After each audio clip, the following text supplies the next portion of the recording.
I don't actually buy that President Marcos is trying to balance ties with the U.S. and China. I think Marcos has been exceedingly clear since the day he entered office, most recently with Secretary Austin's visit, and before that in his Davos speech, that he views the U.S. as essential to Philippine security.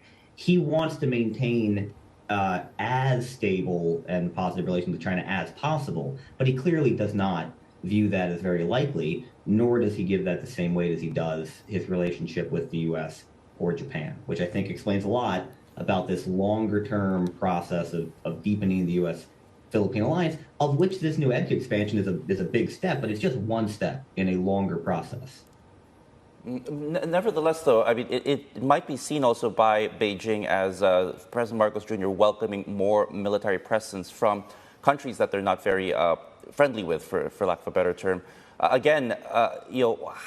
tricky is this going to be, especially not just for the Philippines, but for a Southeast Asia, for an ASEAN bloc that is being heralded by President Biden as being central to this Indo-Pacific strategy that his administration is trying to develop even further? It is difficult for every Southeast Asian party, and really all of China's neighbors, to try to balance what they want in terms of positive economic and diplomatic relations with Beijing, with the steps that all of them, or at least most of them, are taking to bolster their own national security and deepen relations with other parties to push back on Chinese bad behavior. Let's not rob China of its agency here. This EDCA expansion is a direct result of China's continuing violations of Philippine sovereignty, Philippine sovereign rights. If China would stop trying to starve out Filipino Marines on the Sierra Madre, stop harassing Filipino fishers and oil and gas drilling, there wouldn't be any EDCA. There wouldn't be any U.S. expansion. So this is a Philippine reaction to Chinese bad behavior over a decade or more now. Greg, let's drill down to exactly where the bases are, where U.S. forces are being allowed access in the Philippines. They're not saying, neither side is saying, but we can probably hazard a pretty good guess, right? It's probably going to be the parts of the Philippines which are closest to Taiwan. So yes or no from you on that. And also, are we in a situation where getting access back to, let's say, Subic, meaning Subic Bay, geographically, would that be advantageous, or in this day and age, no?